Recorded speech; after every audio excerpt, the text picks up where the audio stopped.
श्री राधा कृष्णाभ्यां नमः। राधा कृष्ण के चरणारविंदों में शतकोटि नमन। मित्रों को, जिज्ञासुओं को, धर्म प्रेमियों को, ज्योतिष विज्ञान प्रेमियों को हर हर महादेव बम बम भोले नमः शिवाय। मित्रों, 23 सितंबर 2020 से जो राहु उच्च राशि में प्रवेश कर जाएगा, वो राहु मिथुन राशि वालों के लिए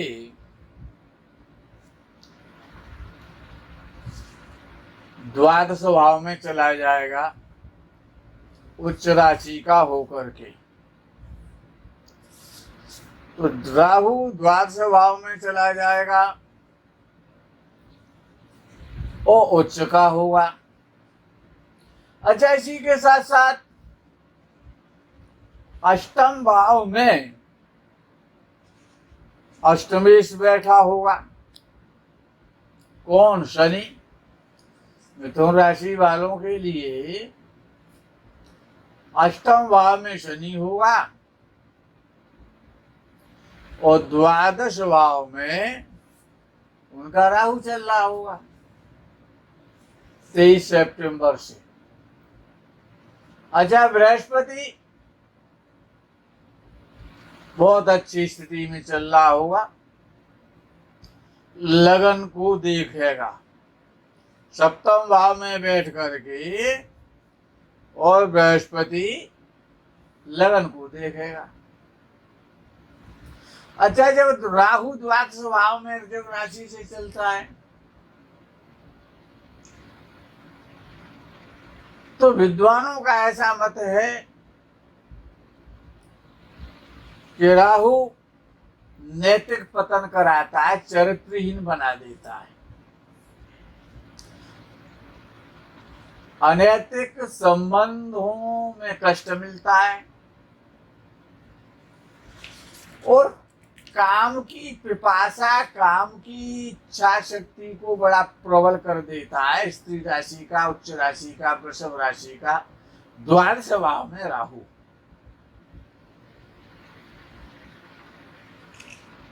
अच्छा, कल्पना जीवी बना देता है द्वादश भाव का राहु। ये बेड पर लेट करके और चंद्रलोक की यात्रा कराता है। न कहीं आना है न कहीं जाना है, मन से ही चंद्रलोक की यात्रा करा देता है।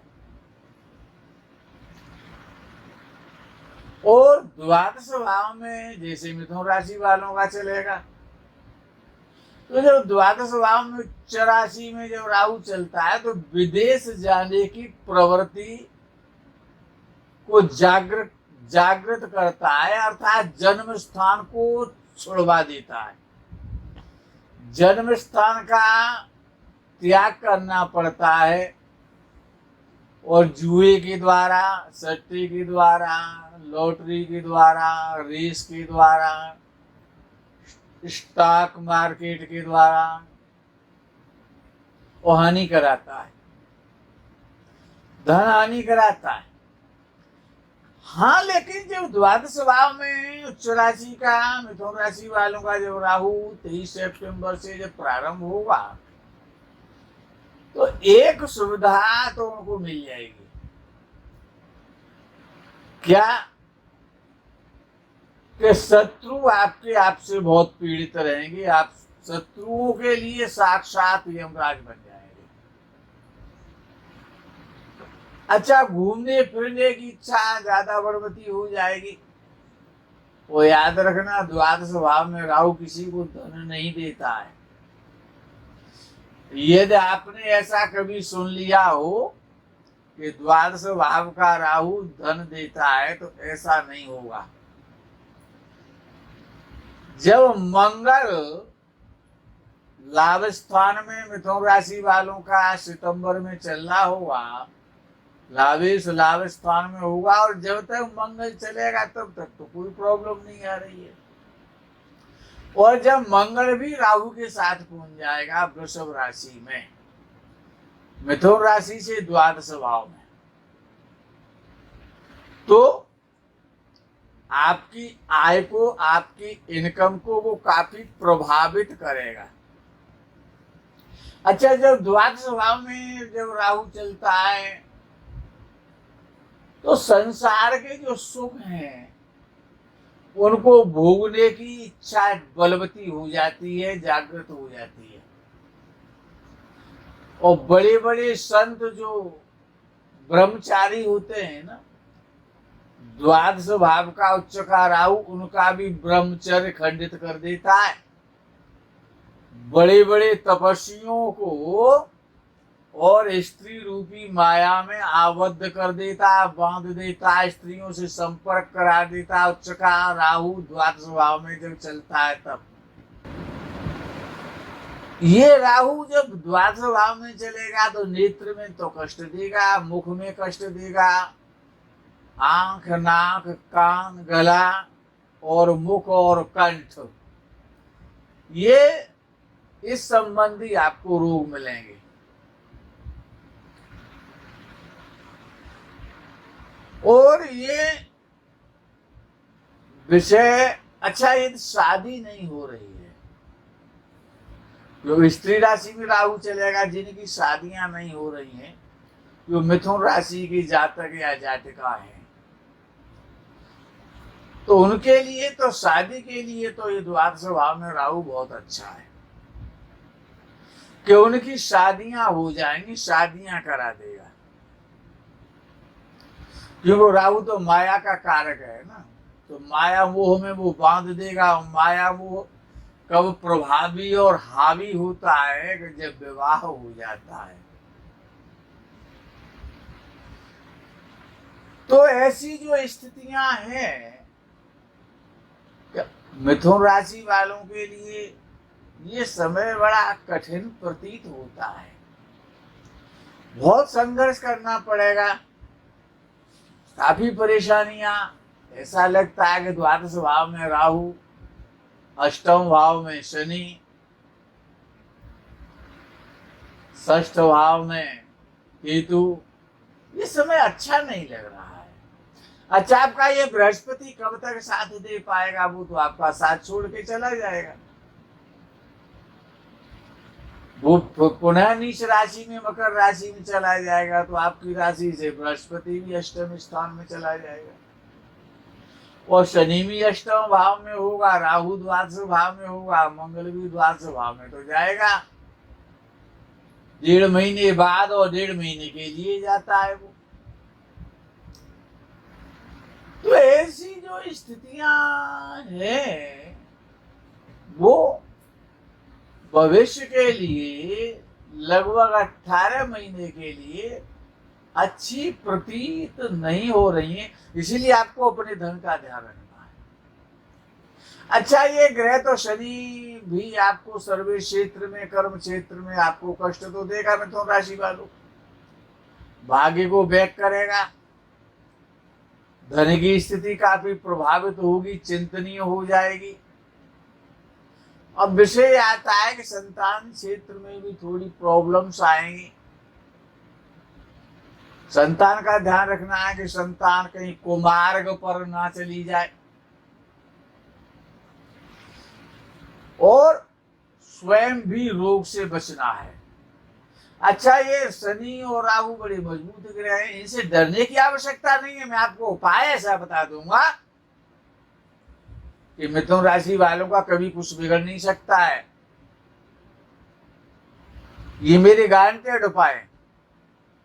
करना क्या है? शनि के लिए क्या करना है? शनिवार को करना। अच्छा, विषय ये है कि दोनों का ही उपाय शनिवार को होता है। द्वादश भाव में जो आपका राहु चलेगा उसका भी उपाय यदि आप करेंगे तो आप उसको भी शनिवार को करेंगे, और शाम को करेंगे, सूर्यास्त के समय करेंगे या सूर्यास्त के बाद करेंगे। और शनि का तो शनिवार है ही है, वो भी सूर्यास्त के समय, सूर्यास्त के बाद का समय हुआ करता है। जो भी कुछ शनि के जो प्रयोग किए जाते हैं। तो आपको करना क्या है, बहुत सरल उपाय है कि काली गाय को रोटी और गुड़ खिलाना शुरू कर दें। देसी गाय हो और काली हो, ये शनि का बहुत अच्छा उपाय है। काला बैल हो तो उसको भी खिला सकते हैं, या काली गाय हो, लेकिन दोनों में से कोई सा भी हो या दोनों हो, लेकिन इंडियन ब्रीड के होने चाहिए और काले होने चाहिए, दाग दगीली धब्बेदार नहीं होने चाहिए। काले का मतलब काले से है। अच्छा, इसको भी यदि आप नहीं कर पाते तब क्या करेंगे, काली गाय भी नहीं मिल रही है, कहाँ ढूंढेंगे। अच्छा, आपको गाय बैल से डर भी लगता है, बड़ी समस्या है ना सबके साथ में। तो फिर क्या करना चाहिए कि उड़द की दाल के गुड़ डलवा करके और मीठे सरसों के तेल में और पुए बनवाओ या पकौड़े बनवाओ, मीठे पकौड़े सरसों के तेल में सेके हुए,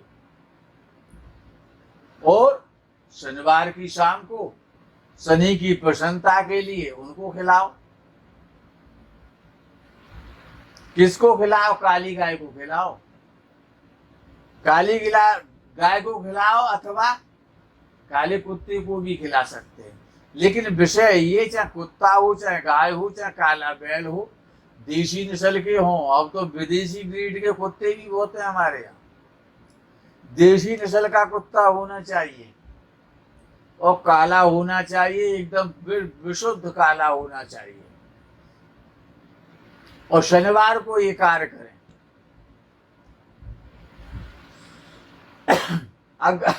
अगर काला कुत्ता भी नहीं मिलता है, बड़ी समस्या आ जाती है कि प्राय ऐसा देखने में आता है काले धब्बे वाले कुत्ते ज्यादा होते, प्योर काले कम हुआ करते। तो फिर करना क्या है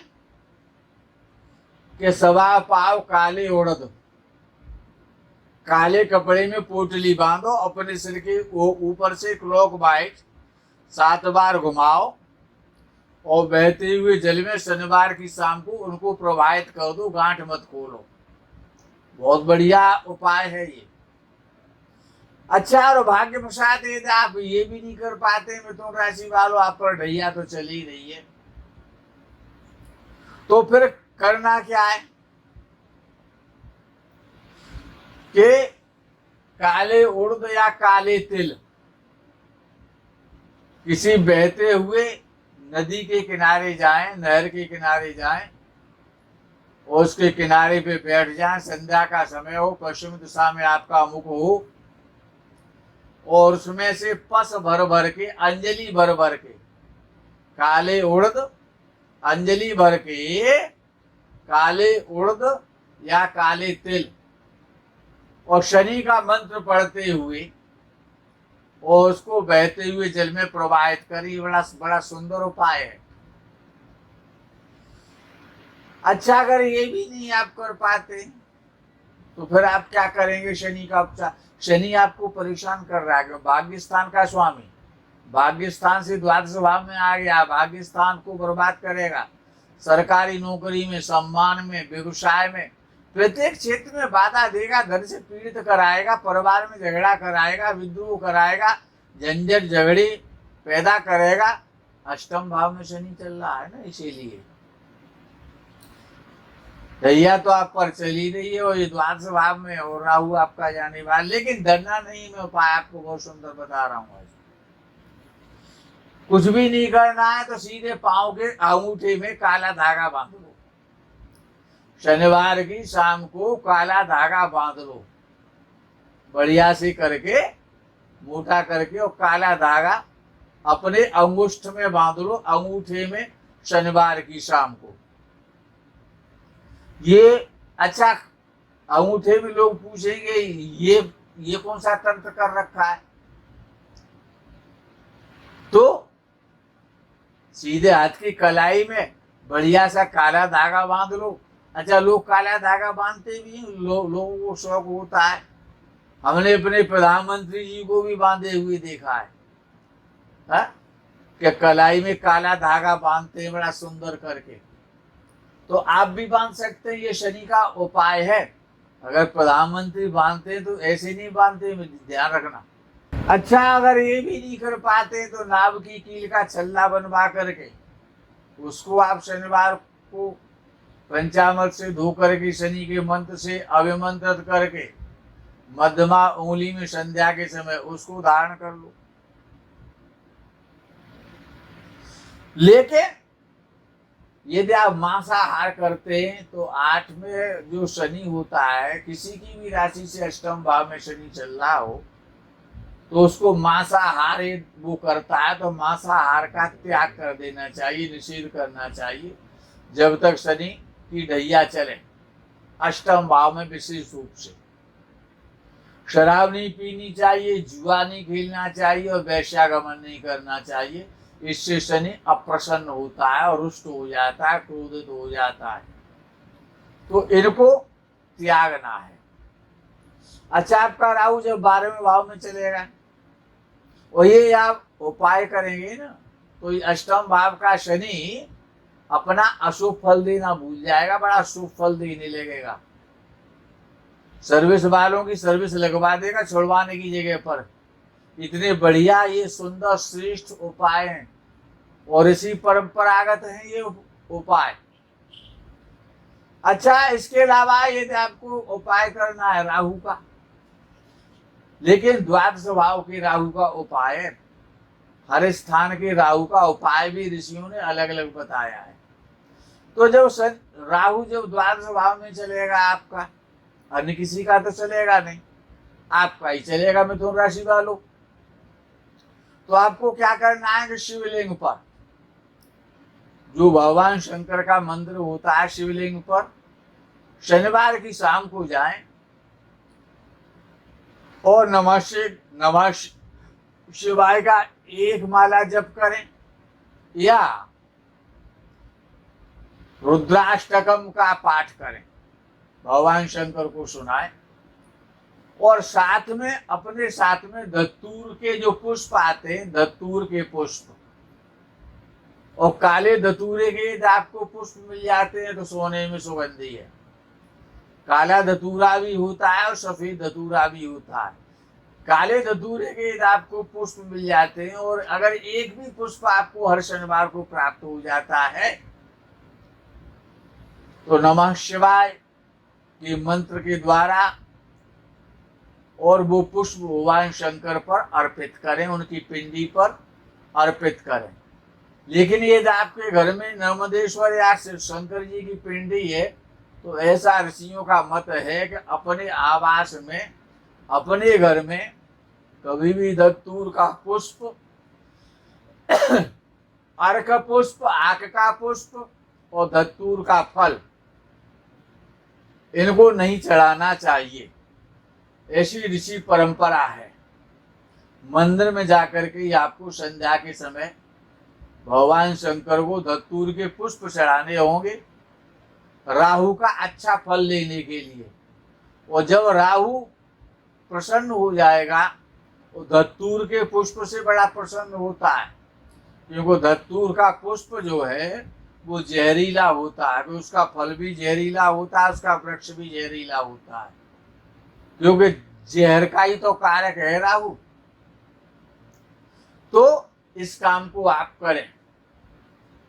और जिनका भी राहु खराब चल रहा है उनको ये धतूर का पुष्प और अवश्य चढ़ाना चाहिए। अर्घ पुष्प नहीं चढ़ाने को कह रहा हूं क्योंकि उससे तो उसकी दुश्मनी है। अर्घ पुष्पों से, क्योंकि वो सूर्य का पुष्प है अर्घ पुष्प, क्यों आग का पौधा जो होता है वो भगवान सूर्य का पौधा होता है, इसीलिए धतूर के पुष्प चढ़ाने हैं आपको। दूसरा आपको क्या करना है, यदि आप ये नहीं कर पाते, धतूर का पुष्प नहीं मिलता है, तो जो जौ आते हैं, जौ यम कहा जाता है संस्कृत में जिनको, जो कच्चे दूध में धो करके और शनिवार की शाम को बहते हुए जल में उनको प्रवाहित करें और राहु का मंत्र बोलते रहें। राहु का मंत्र मैं आपको पहले बता चुका हूं। कया नक्षत्र आहुवदूती सदा व्रतः सखा कया सचुष्टया वृता। इस मंत्र को आप बोलते रहे और दूध के द्वारा, कच्चे दूध के द्वारा धोए हुए जौ और नदी में प्रवाहित करें। आपका मुख पश्चिम दिशा में रहना चाहिए। यदि आप ये भी नहीं कर पाते हैं तो एक रांगा जो धातु होती है जिसे लेड कहा जाता है, जस्ता, रांग लेड और रांगा, लेड या जस्ता कुछ भी आप कह सकते हैं, जो आपको मिल जाए, उसके 8 टुकड़े छोटे छोटे, लेड के 8 टुकड़े शनिवार की शाम को सूर्यास्त के समय पश्चिम दिशा में मुख करें। शनि देव का एक माला मंत्र का जप करें और नदी में प्रवाहित कर दें। फिर शनिवार को करना है। फिर देखें राहु का चमत्कार। क्यों? राहु की जो धातु है वो लेड है, जस्ता जिसे कहा जाता है। ये आप कार्य करें तो राहु हो अथवा शनि हो, जैसे अष्टम और द्वादश भाव में चलेंगे मिथुन राशि वालों के, उनके लिए बड़ा श्रेष्ठ और सुंदर फल देने में सक्षम हो जाएंगे। उनकी सारी चिंताएं दूर हो जाएंगी और धन का प्रवाह होने लग जाएगा। इस प्रकरण में आज इतना ही। आगे के प्रकरण का इंतजार करें। हर हर महादेव, बम बम भोले, नमः शिवाय। जय गो माता दी।